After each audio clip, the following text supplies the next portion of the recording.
चलिए आज के इस वीडियो में सीखेंगे पाठ 2 निर्देशांक ज्यामिति। इसको इंग्लिश में बोलते हैं कोऑर्डिनेट ज्योमेट्री। तो प्रश्नावली 3.1 शुरू करने से पहले हम कुछ नियम देख लेते हैं। तो पहला है हमारा क्रमिक युग्म। इसको इंग्लिश में कहते हैं सीक्वेंशियल पेयर। तो क्रमिक युग्म किसे कहते हैं? दो वास्तविक संख्याओं a और b का युग्म इस प्रकार से व्यवस्थित हो कि a पहले स्थान पर एवं बी दूसरे स्थान पर हो, उसे क्रमिक युग्म कहते हैं। जैसे हमारा ए कामा बी हो गया। ठीक है, यहाँ पर ए पहले स्थान पर है और बी दूसरे स्थान पर है, तो यह हमारा एक क्रमिक युग्म कहलाएगा। इसी प्रकार 4, 3 ये हमारा एक क्रमिक युग्म है। ठीक है, ए के स्थान पर 4 है और बी के स्थान पर 3 है। ठीक है, तो इसे हम क्रमिक युग्म कहते हैं। इसी प्रकार -3, -2 ये भी हमारा एक क्रमिक युग्म है। ठीक है, तो इसे हम क्रमिक युग्म कहते हैं। चलिए अब समझते हैं कार्तीय तल क्या होता है। कार्तीय तल को इंग्लिश में बोलते हैं कार्टेशियन प्लेन। ठीक है, तो कार्तीय तल एक चित्र होता है, हमें चित्र के माध्यम से समझना होता है कार्तीय तल को। तो इस कार्तीय तल में हमारा एक पड़ी हुई लाइन होती है जिसे हम एक्स अक्ष कहते हैं। ठीक है, ये हमारा एक्स अक्ष है। और दूसरी लाइन खड़ी हुई लाइन होती है, इसे हम वाई अक्ष के नाम से जानते हैं। ठीक है, ये हमारा वाई अक्ष है। ठीक है, इसे हम एक्स से प्रदर्शित करते हैं और इस पॉइंट को एक्स डैश से, इसे वाई से, और नीचे वाले पॉइंट को हम वाई डैश से प्रदर्शित करते हैं। ठीक है, इन दो लाइनों का कटान बिंदु हमारा मूल बिंदु ओ से प्रदर्शित करते हैं, इसे हम मूल बिंदु के नाम से जानते हैं। इस तरह से तो ये जो स्थान दिखाई दे रहे हैं इसे हम बोलते हैं प्रथम चतुर्थांश,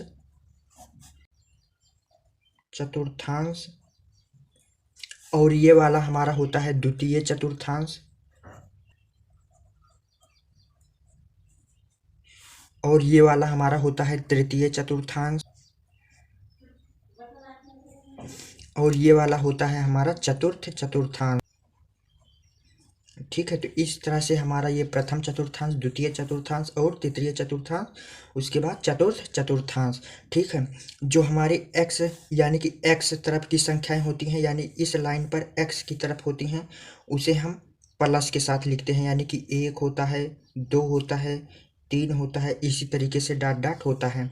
ठीक है, और जो x डैश की तरफ होती हैं लाइनें, उसे हम माइनस संख्याओं से प्रदर्शित करते हैं, जैसे -1, -2, -3। ठीक है, यानी कि हमें x रहेगा तो प्लस में संख्याएं रहेंगी और डैश रहेगा तो माइनस में रहेंगी। इसी प्रकार यहाँ पर y है तो इसमें संख्याएं प्लस में रहेंगी, 1, 2, 3, इस तरह से। अब यहाँ पर नीचे y डैश है तो यहाँ पर संख्याएं माइनस में रहेगी, -1, ठीक है, -2, -3, इस तरह से। ठीक है, तो दो संख्याओं के बीच की दूरी हमारा क्या कहलाता है? इकाई कहलाता है। जैसे 2 और 3 के बीच की दूरी हमारा 1 इकाई है, इसी प्रकार 1 और 2 के बीच की दूरी हमारा 1 इकाई है। तो यहाँ पर मूल बिंदु है, यहाँ पर 0 होता है, 0 और 1 के बीच की दूरी 1 इकाई होता है, इस तरह से। ठीक है, चलिए प्रथम चतुर्थांश में देखेंगे। ये हमारा प्रथम चतुर्थांश है, तो इसमें x अक्ष पर संख्याएं पॉजिटिव हैं और y अक्ष पर भी संख्याएं पॉजिटिव हैं। तो प्रथम चतुर्थांश में हमारा x अक्ष पर संख्याएं प्लस में है तो यहाँ पर प्लस लिखेंगे, कामा y अक्ष पर भी हमारा संख्याएं प्लस में है तो प्लस लिखेंगे, यानी कि प्रथम चतुर्थांश में प्लस प्लस होता है। ठीक है, अब आ जाते हैं द्वितीय चतुर्थांश में। तो द्वितीय चतुर्थांश में x अक्ष पर हमारा संख्याएं माइनस में है और y अक्ष पे हमें संख्याएं प्लस में देखने को मिल रही हैं। तो ये हमारा सबसे पहले x को लिखेंगे, तो x हमारा माइनस में है तो माइनस, कामा y हमारा प्लस में है तो प्लस। ठीक है, यानी कि द्वितीय चतुर्थांश में माइनस प्लस होता है। उसके बाद तृतीय चतुर्थांश में आएंगे तो यहाँ x अक्ष पर भी माइनस में संख्याएं हैं और y अक्ष पर भी माइनस में संख्याएं हैं। तो यहाँ पर तृतीय चतुर्थांश में हो जाएगा x अक्ष पर माइनस में है तो माइनस, कामा y अक्ष पर माइनस में है तो माइनस, इस तरह से। ठीक है, अब चतुर्थ चतुर्थांश में आएंगे तो x अक्ष पर संख्याएं प्लस में है और वाई अक्ष पर संख्याएं माइनस में है। तो यहाँ पर एक्स अक्ष वाला पहले लिखेंगे, तो एक्स अक्ष पर प्लस है तो प्लस, कामा वाई अक्ष पर माइनस है तो माइनस। इस तरह से हमारा होता है प्रथम चतुर्थांश में प्लस प्लस, द्वितीय चतुर्थांश में माइनस प्लस, और तृतीय चतुर्थांश में माइनस माइनस, और चतुर्थ चतुर्थांश में प्लस और माइनस होता है। इस तरीके से अब समझते हैं जो हमारे एक्स अक्ष पर संख्याएं हैं -3, -2, 1, 0, 1, 2, 3, ये सभी संख्याएं हमारी भुज कहलाती हैं। ठीक है, एक्स अक्ष पर जितनी भी संख्याएं उपस्थित हैं उसे हम भुज कहते हैं। ठीक है, इंग्लिश में बोले तो एब्सिसा कहते हैं। और जितनी भी संख्याएं वाई अक्ष पर दिखाई दे रही हैं इसे हम कोटि कहते हैं। इसको इंग्लिश में बोलते हैं ऑर्डिनेट। ठीक है, तो ये इस एक्स अक्ष पर संख्याएं हमारी भुज कहलाती हैं और वाई अक्ष पर संख्याएं कोटि कहलाती हैं। इस तरह से हमारा, जैसे हमें एक एग्जाम्पल दे दिया जाए, जैसे 2, 3, ये हमारा जो है एक क्रमिक युग्म है। इसको हमें इस कार्तीय तल पर प्रदर्शित करना है, यानी कि इसका निर्देशांक करना है। तो इसे हम एक तरह से बिंदु भी बोलते हैं। इस क्रमिक युग्म को एक बिंदु भी बोलते हैं। इस बिंदु को हमें इस कार्तीय तल पर इसका निर्देशांक यानी कि इसका निरूपण करना है। ए कामा बी के रूप का है, यह ए कामा बी का रूप का है। तो ए हमारा जो है, ए वाला हमारा एक्स अक्ष पर मिलता है और बी वाला हमें वाई अक्ष पर मिलता है। तो 2, 3 है, 2 के आगे प्लस है और 3 के आगे प्लस है, तो प्लस प्लस हमारा प्रथम चतुर्थांश में होता है। ठीक है, अगर यहाँ पर 2 के सामने माइनस होता तो माइनस और प्लस, माइनस प्लस हमारा द्वितीय चतुर्थांश में होता। ठीक है, अगर हमारा -2, -3 होता तो माइनस माइनस हमारा तृतीय चतुर्थांश में होता है। 2 के आगे प्लस होता और 3 के आगे माइनस होता है, यानी कि प्लस माइनस होता तो हमारा चतुर्थ चतुर्थांश में प्लस माइनस होता है। ठीक है, इस तरीके से यहाँ पर 2, 3 अर्थात +2, +3 है, प्लस प्लस है, तो ये हमें इस बिंदु को प्रथम चतुर्थांश में प्रदर्शित करना है। तो यहाँ पर 2 हमारा भुज कहलाता है और 3 कोटि कहलाता है। ठीक है, ये चीज़ें भी ध्यान रखना है। ए को हम कहते हैं भुज और बी को कहते हैं कोटि। तो भुज हमारा एक्स अक्ष पर होता है, तो भुज हमारा कितना है, 2 है, अर्थात 2 हमें यहाँ पर मिलेगा। ठीक है, उसके बाद बी हमारा कोटि है, अर्थात 3 हमें वाई अक्ष पर देखना है। तो यहाँ पर ये हमारा वाई अक्ष है, तो 3 यहाँ पर देखने को मिल रहा है। अब यहाँ पर 2 है, यहाँ पर 3 है, तो 3 को हम ऐसे आगे बढ़ाएंगे और 2 को भी हम ऐसे आगे बढ़ाएंगे, तो इन दोनों का कटान बिंदु यहाँ पर मिल रहा है। तो यह बिंदु हमारा क्या कहलाएगा, 2, 3 कहलाएगा, इस तरीके से। ठीक है, तो यहाँ पर ऐसे बिंदु दे दिया जाएगा, हमें इसका निर्देशांक करना रहेगा कार्तीय तल पे। तो इस प्रकार से हम निर्देशांक करते हैं। जैसे अगर हमें दे दिया जाए -3, -2, ठीक है, तो यहाँ पर माइनस माइनस है, तो माइनस माइनस हमारा तृतीय चतुर्थांश में होता है, अर्थात हमें तृतीय चतुर्थांश में इसका निर्देशांक बनाना है, यानी कि इस बिंदु का निर्देशांक बनाना है। तो -3 हमारा भुज होता है, भुज हमें किस पर मिलता है, एक्स अक्ष पर, यानी कि इस जगह मिलेगा। ठीक है, तृतीय चतुर्थांश में हमारा एक्स अक्ष ये है। ठीक है, तो -3 हमारा यहाँ पर मिलेगा। उसके बाद -2 हमें ये हमारा कोटि है, तो कोटि को हम वाई अक्ष पर देखते हैं, तो -2 हमें यहाँ पर मिलेगा। तो इन दोनों को आगे बढ़ाएंगे इस तरह से, और 3 को भी आगे बढ़ाएंगे इस तरह से, इन दोनों का कटान बिंदु यहाँ मिला, अर्थात हमारा यहाँ पर क्या होगा, -3, -2, इस तरीके से। तो आप लोगों को बिंदु का निर्देशांक कार्तीय तल पर कैसे करना है ये अच्छे से समझ में आ गया होगा। जो हमारा पहले होता है उसे भुज कहते हैं और जो बाद में होता है उसे कोटि कहते हैं। भुज को इंग्लिश में एब्सिसा कहते हैं और कोटि को इंग्लिश में ऑर्डिनेट कहते हैं। नोट पॉइंट देख लेते हैं। एक्स अक्ष पर वाई निर्देशांक का मान 0 होता है, यानी कि जब आप एक्स अक्ष पर खड़े हैं तो वहाँ पर वाई का मान 0 होगा। ठीक है, जैसे हमारा एक ये है, एक कार्तीय तल है, यहाँ पर ये वाली लाइन हमारा एक्स अक्ष है। ठीक है, एक्स अक्ष पर आप हैं तो यहाँ पर वाई का मान 0 होगा, यहाँ पर वाई का मान 0 होगा, यहाँ पर वाई का मान 0 होगा, यहाँ पर वाई का मान 0 होगा, यहाँ पर वाई का मान 0 होगा। अर्थात एक्स अक्ष पर आप कहीं भी हैं तो वहाँ पर वाई का मान 0 होता है। तो इस बिंदु को हम लिखते हैं x, 0, इसको भी x, 0 लिखेंगे, इसको भी हम x, 0 लिखेंगे। इस तरह से इसका निर्देशांक होता है। ठीक है, तो इसी तरह हमें यहाँ पर नोट पॉइंट में लिखा है, अतः एक्स अक्ष पर किसी बिंदु का निर्देशांक x, 0 के रूप में होता है।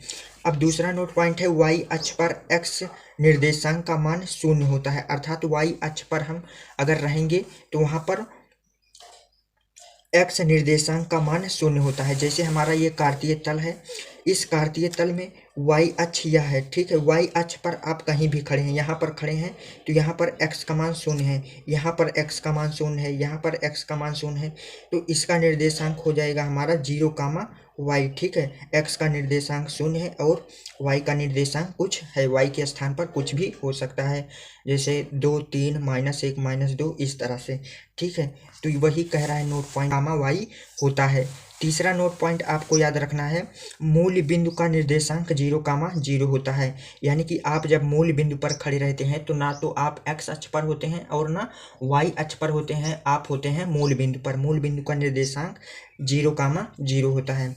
चौथा नोट पॉइंट याद रखना है, किसी क्रमिक युग्म x, y में x को भुज कहते हैं और y को कोटि कहते हैं, ठीक है। यह जो पहले x है, x को हम भुज कहते हैं, y को कोटि कहते हैं, जैसा कि मैंने पहले बता दिया था जब कार्तीयता समझा रहे थे। तो इस तरीके से आपको 4 नोट पॉइंट याद रखना है। चलिए अब शुरू करते हैं प्रश्नावली 3.1। चलिए प्रश्नावली 3.1 का पहला सवाल देखते हैं। एक अन्य व्यक्ति को आप अपने अध्ययन मेज पर रखे टेबल लैंप की स्थिति किस तरह बताएंगे, ठीक है। तो इसमें हम एक टेबल बना लेते हैं पहले। तो यहाँ पर हम, ये है हमारा टेबल, ठीक है, ये हमारा टेबल हो गया, ठीक है। यहाँ पर हमारा लैंप रखा हुआ है, ये हमारा लैंप है, ये प्रकाश दे रहा है, ठीक है। कह रहा है एक अन्य व्यक्ति को आप अपने अध्ययन मेज पर रखे टेबल लैंप की स्थिति किस तरह बताएंगे। मान लीजिए हम यहाँ पर है, ठीक है, और एक अन्य व्यक्ति यानी हमारा दोस्त यहाँ पर बैठा हुआ है, ठीक है। हमें इस लैंप की स्थिति बतानी है, ठीक है। मान लीजिए इस व्यक्ति से इस लैंप की दूरी 2 इकाई और जहाँ मैं स्वयं पढ़ाई कर रहा हूँ यहाँ से लैंप की दूरी 5 इकाई, ठीक है। इस तरह हम मान लेंगे। अगर इस भुजा को हम x मान ले, इस भुजा को हम x मान ले यानी कि x अक्ष मान ले, और इस वाली भुजा को हम y अक्ष मान ले, तो यह हमारा एक कार्तीय तल के रूप में दिखाई दे रहा है। तो x अक्ष से दूरी 5 इकाई है और y अक्ष से दूरी 2 इकाई है इस लैंप की। तो हम इस लैंप का निर्देशांक ज्ञात कर सकते हैं। तो लैंप का निर्देशांक क्या हो जाएगा, हमारा हो जाएगा x अक्ष से दूरी कितनी है, यानी कि ये दूरी बराबर ये दूरी, अर्थात x अक्ष से दूरी 2 इकाई है तो 2, y हमारा कितना होगा, y 5 होगा, ठीक है। क्योंकि ये दूरी बराबर है ये दूरी, अर्थात y अक्ष यहाँ से यहाँ तक बराबर है यहाँ से यहाँ तक, यानी कि y हमारा 5 होगा। तो ये हमने 5 लिख लिया। इस बिंदु का निर्देशांक कितना है, 2, 5, ठीक है। पहले भुज लिखते हैं फिर उसके बाद कोटि लिखते हैं। तो इस तरीके से हमारा लैंप का जो है स्थिति ज्ञात हो गई। तो उत्तर में क्या लिखना है, यहाँ पर उत्तर में लिखेंगे टेबल लैंप स्वयं, टेबल लैंप स्वयं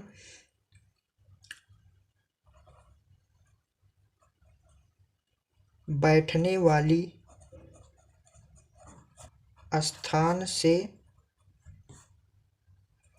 5 इकाई दूरी, ठीक है। यहाँ पर स्वयं है यानी कि स्वयं से 5 इकाई दूरी पर ये लैंप है, तथा अन्य व्यक्ति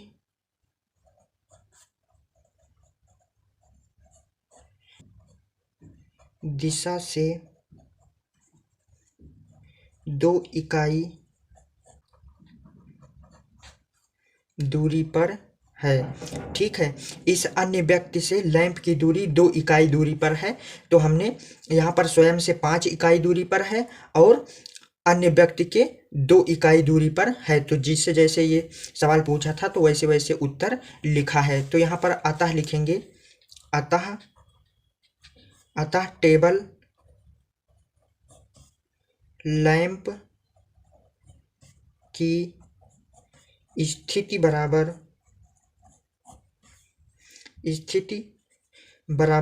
2,5। इस तरीके से हमारा ये उत्तर आ गया। तो आई होप आप लोगों को सवाल नंबर 1 अच्छे से समझ में आ गया होगा। चलिए सवाल नंबर 2 देखते हैं। चलिए सवाल नंबर 2 आपको स्क्रीन पर दिख रहा होगा। सड़क योजना। एक गांव में दो मुख्य सड़कें हैं जो नगर के केंद्र पर मिलती हैं। ये दो सड़कें उत्तर दक्षिण की दिशा और पूरब पश्चिम की दिशा में हैं। नगर की अन्य सभी सड़कें इन मुख्य सड़कों के समांतर परस्पर 200 मीटर की दूरी पर हैं। प्रत्येक दिशा में लगभग 5 सड़कें हैं। 1 सेंटीमीटर बराबर 200 मीटर का पैमाना लेकर अपनी नोटबुक में नगर का एक मॉडल बनाइए। सड़कों को एकल रेखाओं से निरूपित कीजिए। ठीक है, सबसे पहले हम इसमें क्या करेंगे, एक कार्तीय तल बनाएंगे। तो यहाँ पर हम कार्तीय तल बना लेते हैं। तो ये हमारा है कार्तीय तल। ठीक है, ये हो गया एक्स अक्ष और ये हो गया वाई अक्ष। ठीक है, ये हमारा एक्स डैश वाई और वाई डैश इस तरीके से। अब हमें पूरब पश्चिम दिशा में 5 सड़कें बनाना है। इसमें सवाल में कह रहा है प्रत्येक दिशा में 5 सड़कें हैं। पहले हम पूरब पश्चिम, ये हमारा पूरब है, ये पश्चिम है, ये उत्तर है और ये दक्षिण है। ठीक है, तो पहले हम 5 सड़क बना लेते हैं। तो ये हो गया हमारा 1, ये हो गया 2, ये हो गया 3, ये हो गया 4 और ये हो गया 5। ठीक है, पूरब पश्चिम दिशा में 5 सड़कें हो गई। अब उत्तर और दक्षिण दिशा में 5 सड़कें बना लेंगे। तो ये हो गया 1, ये हो गया 2, ये हो गया 3 और ये हो गया 4 और उसके बाद ये हो गया 5 इस तरीके से। ठीक है, तो नंबर दे देंगे यहाँ पर 1, 2, 3, 4, 5 और इस सड़क का भी नाम दे देंगे 1, 2, 3, 4, 5। ठीक है, इस तरह से। तो सवाल में जैसा जैसा कहा था वैसा कर दिया है। इसमें कहा है 1 सेंटीमीटर बराबर 200 मीटर। यहाँ पर जो सड़कों के बीच की दूरी है वो 200 मीटर के बराबर है। ठीक है, इस तरह से। अब सवाल को आगे देखेंगे। आपके मॉडल में एक दूसरे को काटती हुई अनेक क्रॉस स्ट्रीट यानी चौराहे हो सकती हैं। ये जो सभी सड़कें हैं, यहाँ पर 2 सड़कें एक दूसरे को काट रही हैं। जैसे ये वाली सड़क यहाँ पर इन दोनों को काट रही हैं, इन दोनों का कटान बिंदु यह चौराहा कहलाएगा। इसी प्रकार ये चौराहा कहलाएगा, ये चौराहा कहलाएगा, ये चौराहा कहलाएगा। ठीक है, वही सवाल में कह रहा है।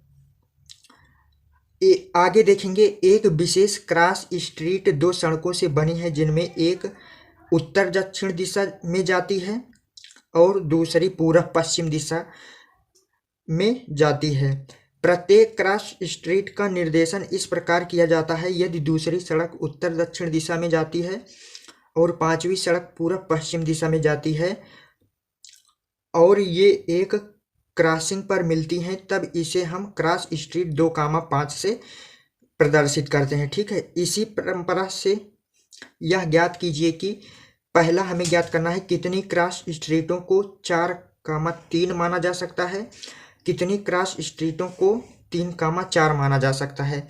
ठीक है, तो यहाँ पर हमें 3,4 इस कार्तीय तल में दिखाना है। तो एक्स अक्ष पर हमें 3 कहाँ मिलेगा, तो 3 यहाँ पर मिलेगा एक्स अक्ष पर। ठीक है, ये हमारा 1 हो गया, ये 2 हो गया और इसको नहीं लेना है। यह हमारा जो है कार्तीय तल का अक्ष है। ठीक है, यहाँ पर 3 मिल रहा है।